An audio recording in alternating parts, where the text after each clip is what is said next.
오늘 이제 설교의 제목은 큰 용사가 된 겁쟁이라는 제목인데 사사기 6장 7절부터 14절이 되겠습니다.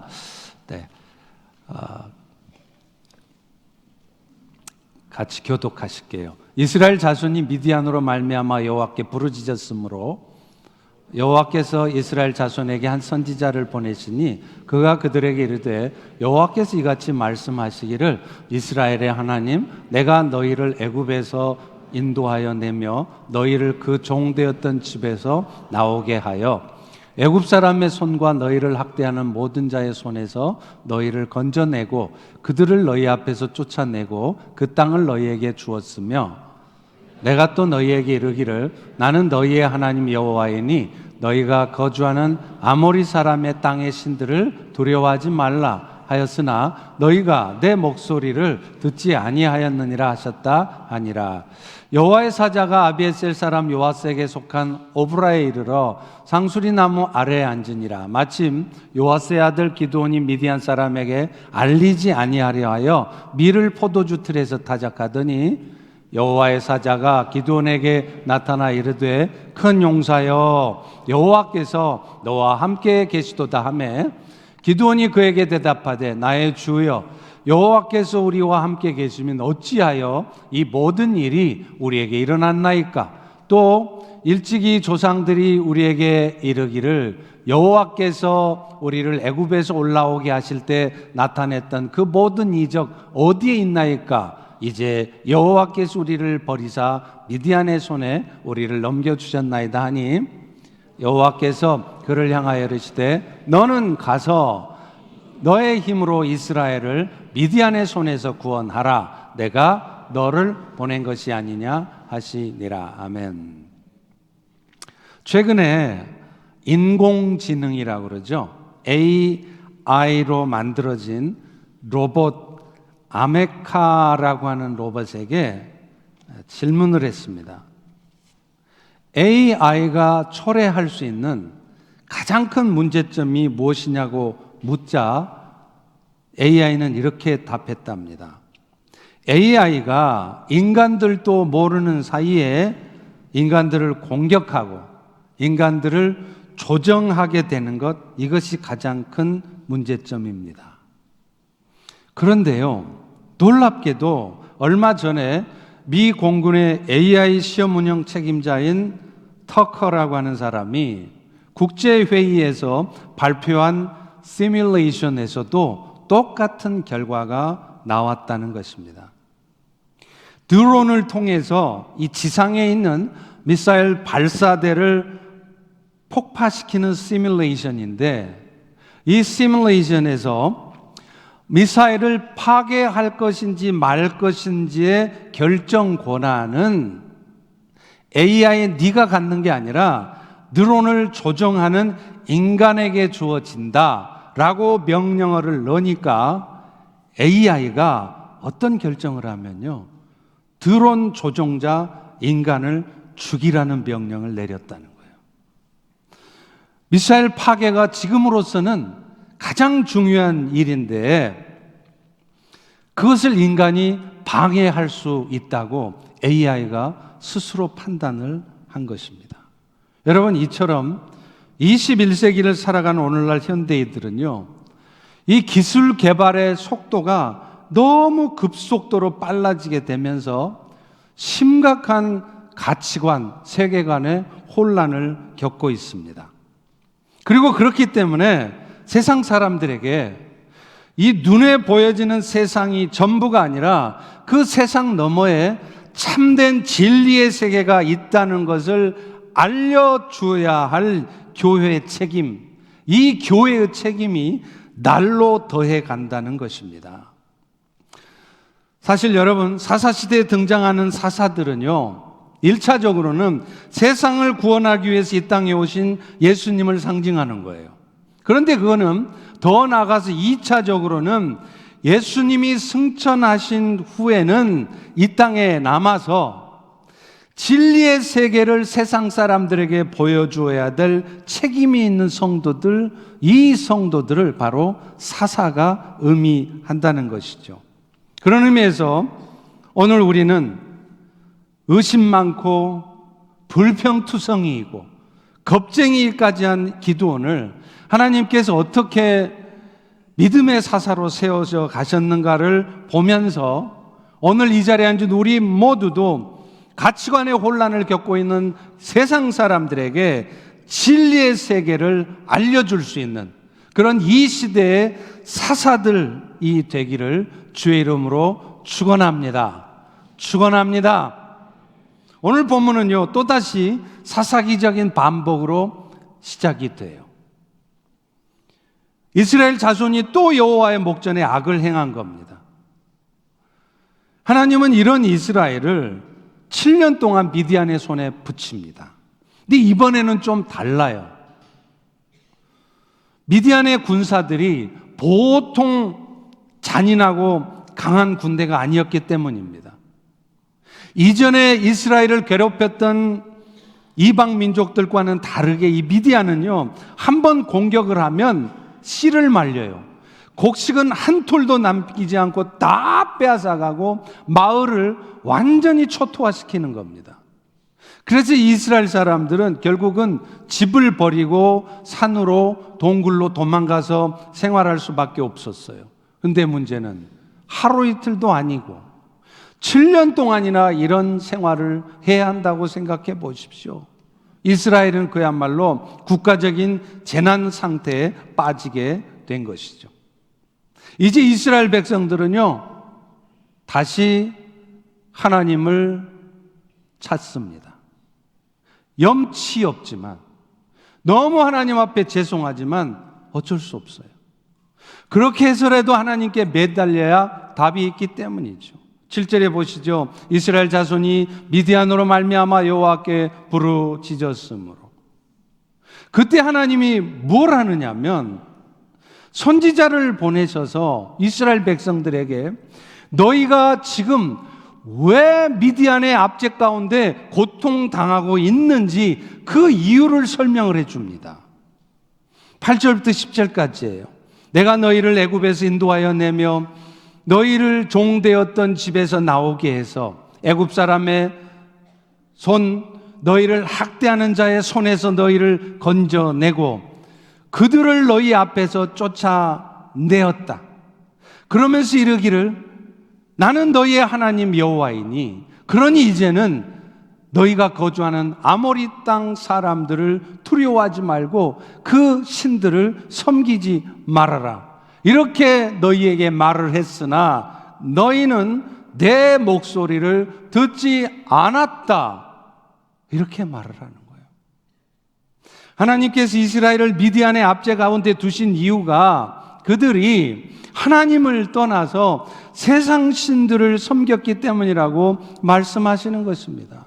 그리고 이 말씀을 하나님이 굳이 이스라엘 백성들에게 전하신 이유는 이스라엘이 그런 고통 가운데 그저 이 고통이 해결되게 해달라고만 구할 것이 아니라 왜 자신들이 이런 고통을 당하고 있는지 그것을 분명히 깨닫게 함으로 해서 그들이 지난날의 잘못된 삶으로부터 돌이키게 하시려고 하나님은 일부러 이스라엘 백성들에게 그 이유를 설명해 주시는 거예요.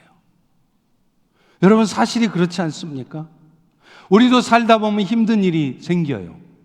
그런데 여러분이 그 힘든 일이 생겼을 때 이 힘든 일이 좀 빨리 없어지게 해달라고 간절히 기도하셨더니 그 즉시로 그 힘든 일들이 다 없어졌던가요? 틀림없이 아닐 것입니다. 왜냐하면 그런 일들을 겪게 하시는 하나님의 뜻이 분명히 있기 때문이에요.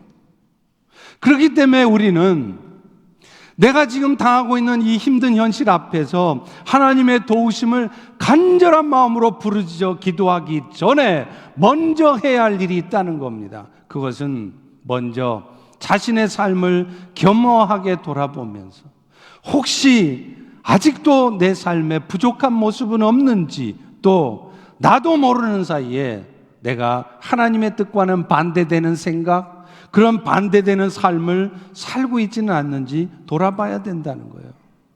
왜냐하면 그것이 부르짖어야 할 만큼 고통스러운 상황에 처하게 하신 하나님의 뜻이기 때문에 그렇습니다.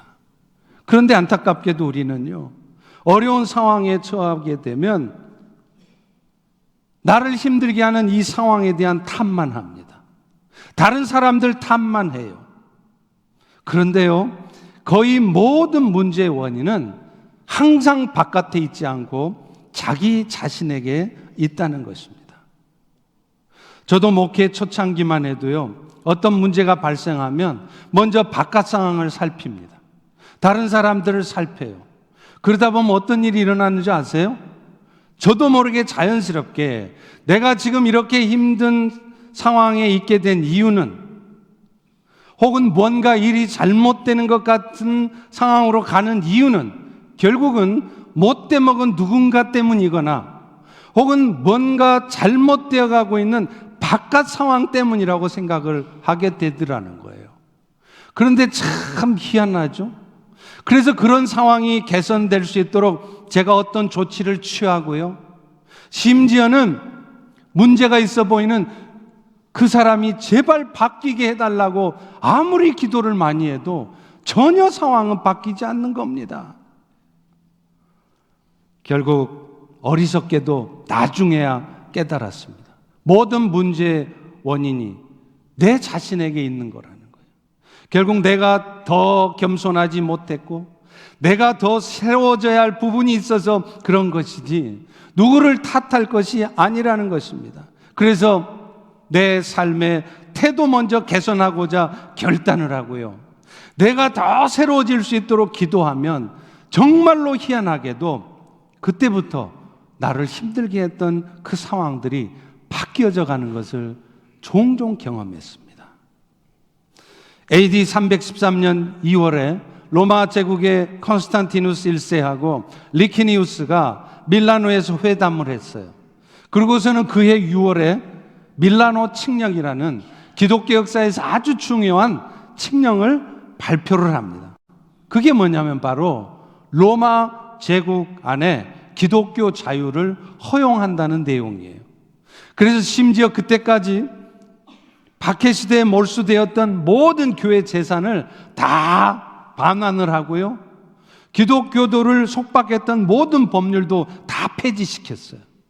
그러니까 어떤 일이 벌어지느냐, 그때부터 기독교는 한동안 최전성기를 맞이했습니다. 그런데 놀랍게도 이때부터 기독교는 타락의 길을 걷기 시작했다는 거예요. 더 이상 신앙의 핍박이 없고 성도들의 삶이 풍요로워지니까 교회는 더 건강해지고 더 은혜로워지는 것이 아니라 교회는 점점 하나님을 떠나는 거예요. 이전에는 오직 하나님만 섬기던 성도들이 이제는 하나님과 세상을 겸하여 섬기다가요, 마침내 어느 순간에는 아예 하나님을 떠나고 세상만을 섬기는 일이 벌어지더라는 거예요. 이때 무너져가는 기독교를 영적으로 붙들어준 사람들이 바로 사막의 교부들이었습니다. 이집트의 나일 강변에 있는 그 사막에서 수도 생활을 하던 그 사막의 교부들은 자신을 영적으로 성장시키기 위해서 하는 영성훈련의 최고의 덕목으로 삼은 게 뭐였냐면 자기 부인이었어요. 철저히 자신의 판단과 생각을 내려놓고 자아를 죽이는 훈련, 그것이 바로 사막의 교부들이 가장 중요하게 생각했던 훈련이었다는 거예요. 요즘 말로 하면 네타시오 신앙입니다. 한국전쟁 이후에 한국교회에 지대한 영향을 미쳤던 한경직 목사님이나 또 구원의 교리는 달랐지만 개신교에게까지 심대한 영향을 미쳤던 캐톨릭의 김수환 추기경 같은 분들이 항상 말씀하시던 것이 그거 아닙니까? 모든 문제의 원인은 바깥에 있는 게 아니라는 거예요.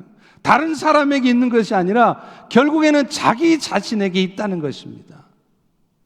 그러면 바깥 상황이나 다른 사람의 문제가 아니라 자신의 문제임을 발견하게 되고, 그래서 자신을 온전케 하고 있으면 놀랍게도 어느 순간 바깥 상황이나 다른 사람들에게 변화가 생겨진다는 것을 말하는 것입니다. 사실 오늘날 우리가 하나님께 부르짖어 기도할 때 가장 먼저 해야 되는 일도 바로 그것이에요. 나를 힘들게 하는 상황들이 개선되게 해달라고만 구할 것이 아니라 내 인생의 문제를 해결해달라고 구하기 전에 먼저 하셔야 될 일이 나를 깊이 돌아봐야 된다는 거예요. 그런데 오늘날 너무나 안타깝게 오늘날 현대 교인들은요, 기도를 하지 않습니다. 기도들을 너무 하지 않아요. 기도를 해도 무슨 기도를 하느냐? 빨리 이 인생의 문제가 해결되게 해달라고만 하지 자신을 돌아보며 눈물로 회개하는 기도를 하지 않는다는 것입니다. 이것이 오늘날 교회의 문제예요. 다른 게 문제가 아닙니다. 남에게만 말씀을 적용할 것이 아니라 가장 먼저 그 말씀을 자신에게 적용해야 되고요. 그러면 내 허물이 먼저 보이고 심지어는 그 사람의 허물이 문제가 아니라 내 허물이 훨씬 더 큰 허물이라는 것을 발견하게 된다는 것입니다. 그리고 내 자신을 먼저 돌아보는 가운데 눈물 지으며 기도할 때 그때부터 진정한 회복은 시작된다는 것입니다. 사랑하는 성도 여러분, 이 은혜가 오늘 우리 모두에게 있기를 주의 이름으로 축원합니다. 축원합니다. 지금 이스라엘도요, 부르짖어 기도하되 그런 마음으로 부르짖어 기도했어요. 그때 여호와께서는 미디안의 압자로부터 이스라엘을 건져내십니다. 그리고 그 일을 위해서 기드온을 사용하시는 것이죠. 그런데 앞서 살펴봤던 것처럼 지난주에 살펴봤던 사사 드보라와는 다르게요, 이 사사 기드온은 처음부터 믿음의 사람이 아니었다는 거예요. 하나님께서 하나님의 나라를 세워가는 방식은요, 항상 준비된 사람, 실력 있는 사람, 똑똑한 사람이 아니라 믿음의 사람을 사용하셨어요. 아니면 적어도 믿음의 사람을 만드신 다음에 사용하셨습니다. 둘 중에 하나예요. 그런데 오늘 본문의 주인공으로 등장하는 기드온은 처음부터 믿음의 사람이 아니라 하나님께서 믿음의 사람으로 만드신 후에 그를 사용하신 것입니다. 그는 원래 믿음의 사람이었기보다는 겁쟁이였습니다. 미디안 사람들이 자신이 거둔 밀수확물을 빼앗아 갈까 봐서 밀을 집안에 숨어 들어와서 포도주 틀에 타작을 하고 있었어요. 11절에 보세요. 마침 요아스의 아들 기드온이 미디안 사람에게 알리지 아니하려 하여 밀을 포도주 틀에서 타작하더니, 근데 이때 여호와의 사자가 나타나서 기드온을 불러요. 그런데 뭐라고 부르느냐? 이 겁쟁이야, 이렇게 부르는 게 아니라 큰 농사요, 이렇게 부르더라는 거예요. 12절에 보십시오. 여호와의 사자가 기드온에게 나타나 이르되 큰 용사여, 여호와께서 너와 함께 하시도다. 아마 기드온이 이 소리를 듣고 뭐라고 답했겠어요? 제가 현장에 있어보지 않아서 모르겠습니다. 그러나 제 추측컨대는 기드온이 큰 용사여 하고 여호와의 사자가 불렀을 때 이랬을 것 같아요. 누구요? 나요? 왜요? 자기 자신도 아는 거예요. 자기가 얼마나 겁쟁이인 줄 아는 거예요. 밀 빼앗길까봐 그 밀 지키려고 숨어서 자기 집에서 타작하던 이 겁쟁이가 무슨 이스라엘을 구원하겠는가, 그런 생각을 했을 것 같아요. 실제로 그가 여호와의 사자와 그 이후에 한 대화를 보면요, 이 기드온이 얼마나 믿음 없는 사람인지, 현재 상황에 대해서 얼마나 원망하고 있었는지를 잘 보여줍니다. 기드온은요, 자신을 큰 용사로 불러주는 여호와의 천사를 보면서 아이고 감사합니다가 아니라 곧바로 따지는 거예요. 13절에 보십시오. 기드온이 그에게 대답하되 나의 주여, 여호와께서 우리와 함께 하시면 어찌해서 이 모든 일이 우리에게 일어납니까? 또 제가 듣기로 우리 조상들이 출애굽할 때 하나님이 홍해도 가르시고 기적을 베푸시면서 이스라엘을 건져내셨다던데 그 놀라운 기적을 왜 우리한테는 안 보여주십니까? 이제 하나님께서는 우리를 버리셔서 미디안의 손에 넘기신 것입니다. 지금 기드온의 마음속에 들었던 의문은요, 하나님이 살아계시다면, 하나님이 나와 함께하다면 왜 미디안 놈들이 우리를 이렇게 괴롭히는데 하나님은 가만히 계시는 것이고, 그 엄청난 기적을 통해서 왜 자신들을 이 고통으로부터 벗어나게 해주지 않냐는 거예요. 그런데 사실 하나님은 이 질문에 대한 대답을 이미 앞서 8절에서부터 10절에까지 이미 하셨어요. 그들이 애굽에서 종살이하던 이스라엘을 하나님께서 건져내 주셨지만 그들이 여전히 하나님께 감사하지도 않고 그저 분주하게 열심을 다해서 세상의 삶을 살고 있었기 때문이라는 거예요. 사실 이 질문은요, 기도원만이 아니라 오늘날 웬만한 성도들도 살아가면서 다 한 번쯤은 던져보셨을 거예요. 아마 여러분도 신앙생활 하시면서 이런 질문 한 번쯤은 다 하셨을걸요?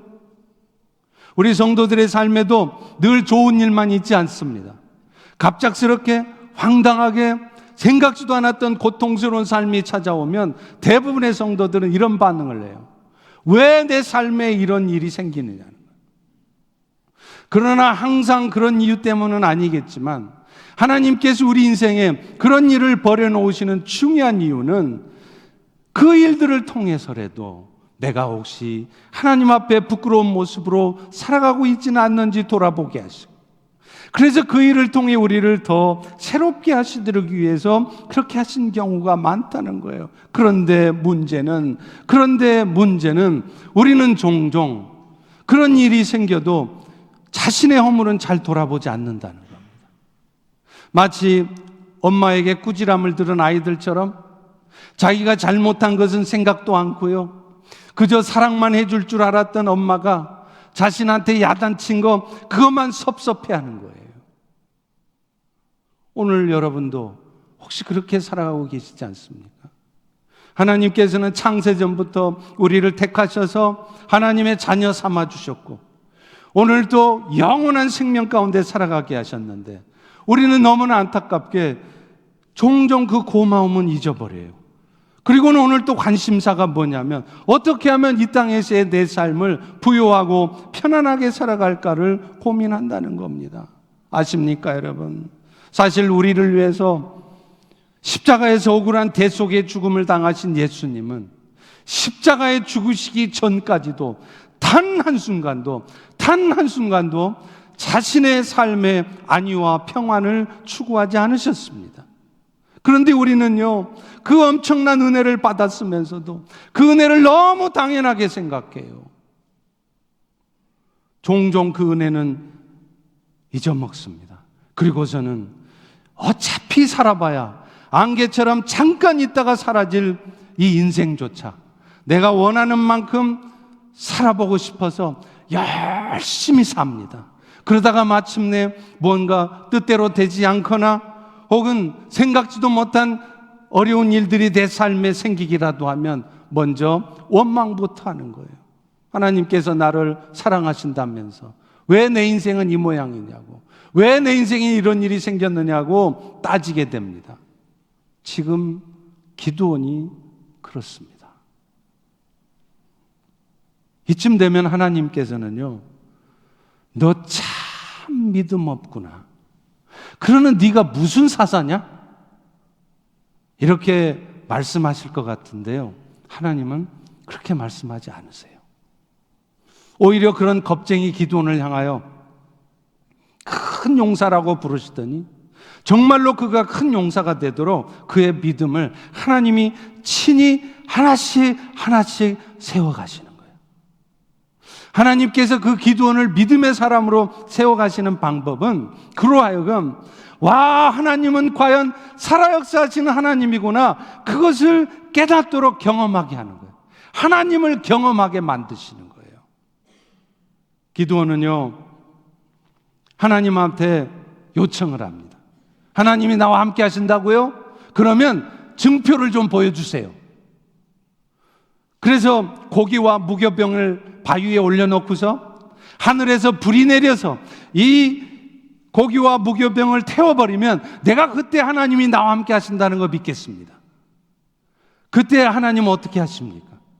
기드온의 요청에 한술 덧드셔서 그 재물 위에다가 국을 부으라고 하시고서는 흠뻑 젖어 있는 고기와 무교병을 불사르시는 거예요. 또 하나님의 명령을 따라서 아버지 집에 있는 아세라상을 찍고 바알의 제단을 허물었던 기드온에게 하나님은 또 다른 표징을 나타내 주셨어요. 기드온이 밤에 몰래 갑니다. 지도 두려우니까, 혹시 아버지가 뭐라 할까 봐. 그래서 몰래 가서 아버지가 섬기던 그 우상들을 다 때려 부셔버린 거예요. 그런데 놀라운 일이 벌어집니다. 이 사실을 아버지가 알면 틀림없이 노발대발 화를 낼 줄 알았는데 그 아버지가 오히려 기드온 자신을 옹호하더라는 거예요.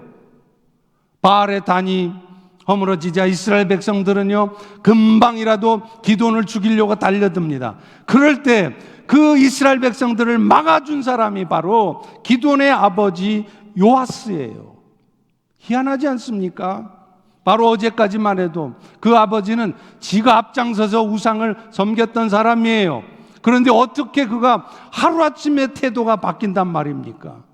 이것이 뭐를 말합니까?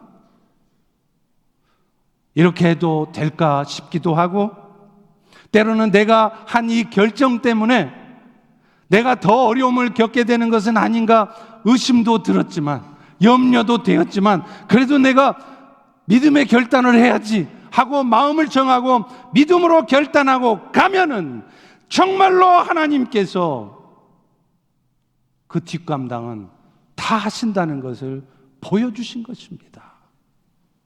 이런 하나님의 은혜를 경험한 기드온은 드디어 믿음의 사람으로 세워지는 거예요. 사실 예수님이 부활하신 후에 제자들에게 나타나셨을 때도요, 부활의 주님을 가장 의심했던 사람이 누구였죠? 도마예요. 그때 예수님은 도마에게 요한복음 20장 29절의 말씀으로 책망을 하십니다. 너는 나를 본고로 믿느냐? 보지 못하고 믿는 자가 복된 것이다. 근데요, 그렇다고 해서 예수님을 그 의심하는 도마를 책망만 하고 그렇게 의심하며 살도록 내버려 두지 않습니다. 예수님 자신이 친히 손에 못자국을 만져보라고 그러고 옆구리에 창자국을 만져보라 그러면서 마침내 그 의심 많던 도마가 믿음 없는 자가 되지 않고 믿음 있는 자가 되게 만드셨어요. 지금 하나님께서도 똑같이 그렇게 하셨다는 거예요. 하나님은 의심하는 기드온을 야단치지 않았습니다. 너 믿음이 그것밖에 안 되니? 너는 자격도 없어 이놈아. 그렇게 말씀하시는 것이 아니라 그가 요구한 대로 표징을 그대로 보여주셔서 아하, 내가 믿는 하나님이 이런 하나님이시구나, 내가 믿음으로 살아야 되겠구나, 그거를 결단케 하신 거라는 거예요. 오늘 우리도 가끔 하나님의 뜻이 의심스러울 때가 있을 것입니다. 그럴 때는 우리 역시도 기드온처럼 하나님의 표징을 구하셔야 돼요. 물론 보지 않고 믿음으로 살 수 있다면 정말 좋을 것입니다. 그러나 여러분이 정말로 그렇게 믿음으로 살아야 되지만 때로 확신이 서지 않으십니까? 그렇다면 여러분도 기드온처럼 표징을 구해서라도 믿음 없는 자로 살지 마시고 차라리 믿는 자로 사십시오. 저도 종종요, 목사이지만 인생의 중요한 결정을 할 때는 항상 표징을 구합니다. 왜요? 그게 하나님의 뜻이 뻔히 그것인 줄 알지만 내가 표징을 확실하게 보았을 때 내가 어떤 어려움이 와도 흔들리지 않기 때문에 그래요. 제가 처음 펠로시 교회 담임 목사로 부임할 때도 저는 하나님께 표징을 구했습니다. 하나님의 뜻인 줄은 알겠습니다. 그러나 내가 흔들리지 않도록 하나님이 저를 이곳에 부르셨다는 분명한 표징을 보이시라고 기도했어요. 그때 하나님이 어떻게 하신 줄 아십니까? 여러분도 다 아실 거예요. 그때 교단이 다른 목사인 저를 초청하려면 그동안 준회원으로 가입되었던 침례 교단을 탈퇴했어야 했습니다. 근데 문제는요, 교회가 교단 탈퇴를 하잖아요. 그래서 초교파로 non-denomination으로 새로 교회 등록을 하게 되면 그것은 새로운 교회가 등록하는 것이 되어서 등록증이 나오는 데만 최소 1년이 걸린다는 거예요. 그때 많은 성도들이 60일 릴레이 금식 기도를 했습니다. 그리고 놀랍게도 1년은 좋게 걸릴 거라 했던 등록증이 60일 릴레이 금식 기도하던 마지막 주간에 나왔습니다. 놀라운 일이었습니다. 그런데 문제는요, 그게 끝이 아니에요. 이제는 그 교회 등록증을 근거해서 저의 종교 비자를 받아야 되는데, 문제는 그때 취업 비자가 많이 밀려 있어서 제 종교 비자를 받는데 최소한 미니멈 6개월은 걸린다는 겁니다. 교회는 또다시 40일 릴레이 금식 기도를 시작했습니다. 그리고 놀랍게도 40일 릴레이 금식 기도 끝나는 마지막 날 저의 종교 비자가 나왔습니다. 저는 지금도 그날을 생생하게 기억해요. 그날 아침, 오늘이 40일 릴레이 금식 기도 끝나는 날인데 아직도 소식이 없네. 어떡하지? 그러고 있을 때요, 그 순간 변호사한테 전화가 왔어요.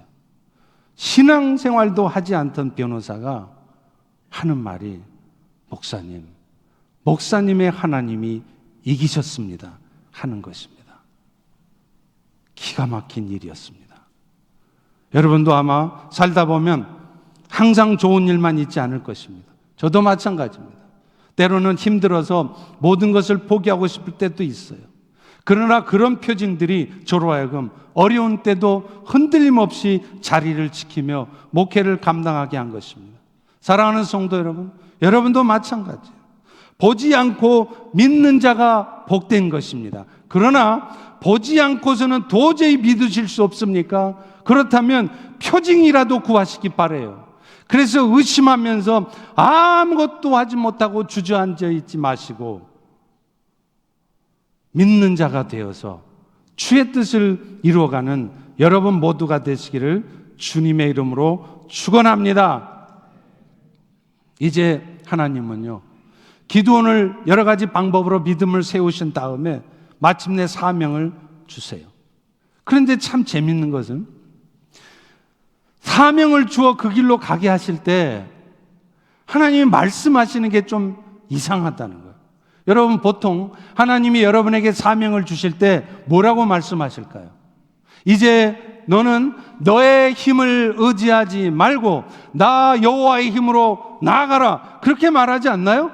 그런데 오늘 본문에 잘 보세요. 14절의 말씀에 보면 그렇게 말씀하지 않으십니다.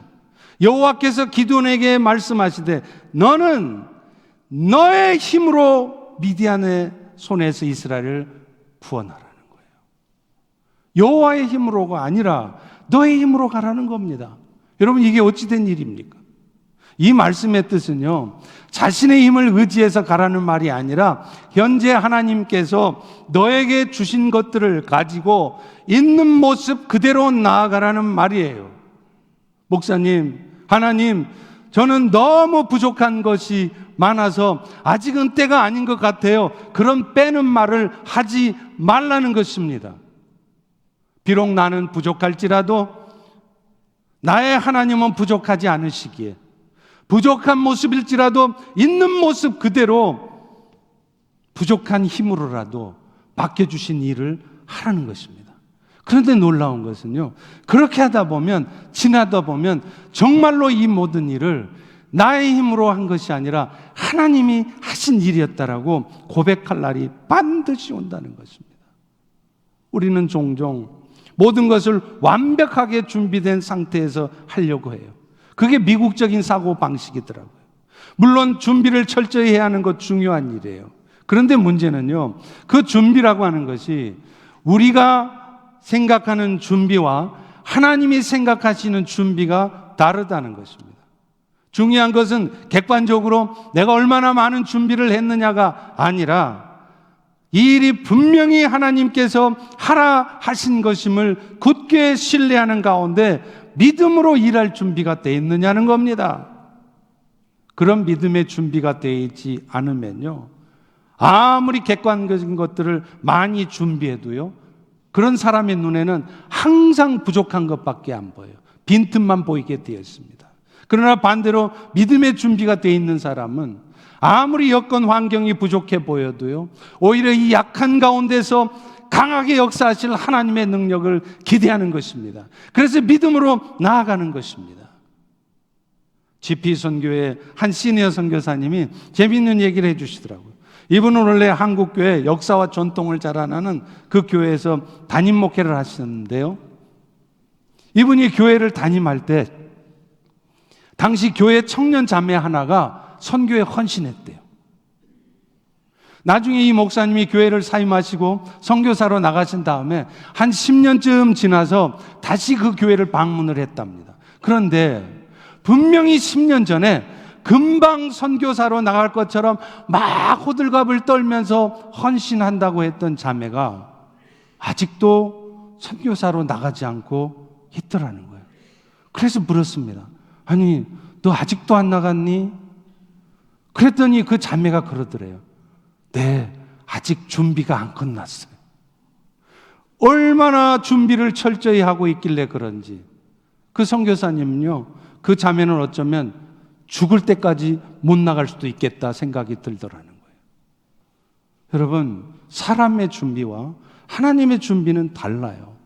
선교만 해도 우리는 어떤 준비가 있어야 된다고 생각하냐면, 선교하려면 언어 잘 준비돼야 된다는 거예요. 후원금도 다 채워져 있어야 된다는 거예요. 그런데 하나님이 정말 중요하게 생각하는 준비는요, 그런 게 아니에요. 상황이나 여건은 좀 부족해 보여도 이것이 하나님이 함께 하시는 일임을 믿기에 담대히 나가는 준비입니다. 왜냐하면요, 그런 믿음의 사람들은 선교지에 가서도 설사 위험한 상황이 벌어지잖아요. 그래도 바울처럼 내가 이곳에서 복음을 전하다가 감옥에 갇히게 돼도, 설사 죽임을 당하게 된다 할지라도 나는 이곳에서 복음을 전하겠습니다, 이렇게 말하게 되기 때문이에요. 사실 선교사로 나가는 것만 아닙니다. 오늘 여러분이 신앙생활하면서 때로 헌신의 삶을 살아야 할 때도 그래요. 우리는 너무나 환경과 여건만을 따지는 거예요. 지금은 내가 헌신할 때가 아니라는 거예요. 건강이 허락지 않는다는 것입니다. 재정이 없다는 것입니다. 내가 좀 더 여유가 있어지면, 내가 할 만하면 그때 하겠습니다. 그런데 어쩌면 그것은요, 많은 준비를 하고 있는 것이 아니라 헌신하지 않아도 될 구실을 찾고 있거나 그런 변명거리가 생기기를 기다리고 있는 것일 수 있다는 것입니다. 말씀을 맺습니다. AI가 하나님을 대신하는 세상에서 사람들은 심각하게 가치관의 혼돈을 겪고 있어요. 그 증거가 뭡니까? 지금 세상에서는요, 동성 간의 결혼, 이거 허용해 줘야 된다는 거예요. 심지어는 교회 안에서도 그런 생각을 갖는 그리스도인들이 있어요.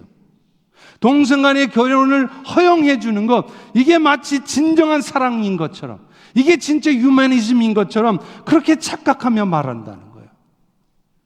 또 어제 토요일 새벽에 선교 보고처럼 지금도 600만 명이 사는 타지키스탄 사람들 중에는요, 예수 믿는 사람들이 100명이 안 돼요. 600만 명 중에 100명만이 예수를 믿고 나머지 절대 다수의 사람들은 우상을 섬기며 살다가 영원한 지옥 형벌을 받게 된다는 것입니다. 그것뿐입니까?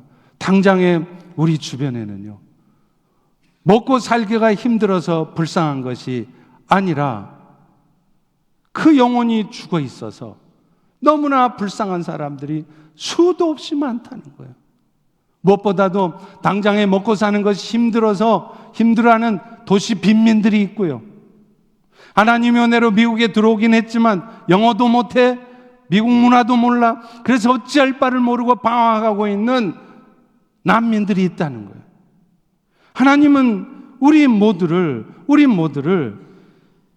그들에게 다가가서 그리스도를 전해야 될 사사로 부르시고 있는 것입니다. 목사인 저뿐만 아니라 여러분 모두를 부르시고 있어요. 그런데 안타깝게도 우리 모두는요, 애써서 그 부르심을 외면합니다. 당장의 상황과 여건만을 따지면서 내가 내가 그것을 할 때가 아니야. 내 먹고 살기도 힘든데, 내 삶이 지금 힘들어 죽겠는데, 이런 핑계만을 대고 있다는 것입니다. 내려놓음이라는 책을 통해서 우리에게 많은 영적 도전을 주셨던 이용규 선교사님 잘 아시죠? 그분이요, 진정한 내려놓음이 무엇인지 말씀하세요. 진짜 내려놓는다는 것은 세상 것들에 대한 욕심을 버리는 게 아니라는 거예요. 물질에 대한 욕심, 명예에 대한 욕심 버리는 게 그게 내려놓는 것이 아니라 내 삶을 내 스스로의 힘과 노력으로 책임지려는 생각을 내려놓는 것이 내려놓음이라는 거예요. 그리고 그것은 모든 필요를 아시는 하나님께서 친히 채워가실 것이라는 굳건한 믿음이 존재되어야 한다는 것입니다. 하나님께서 내 삶을 철저히 책임지신다는 믿음을 가질 때 우리는 상황, 여건 따지지 않고 어떻게 하면 내가 세상을 구원하는 사사로 살아갈까를 결단할 수 있는 것입니다. 겁쟁이였던 기드온도 큰 용사로 만들어내시고야만은 실력 좋으신 우리 하나님께서 책임지시 못하실 일은 없으십니다.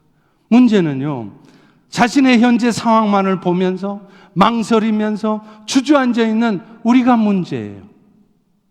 모든 것을 그분께서 책임지실 것을 굳게 믿기에 오늘도 나는 세상을 구원하는 사사로 살겠습니다 하고 결단하며 나아갈 때 정말로 여러분의 삶에도 주님이 정말로 책임지는 역사를 경험케 되어지는 그런 여러분 모두가 되기를 주의 이름으로 축원합니다. 아멘. 아멘. 이제 우리 성찬식을 거행하겠습니다.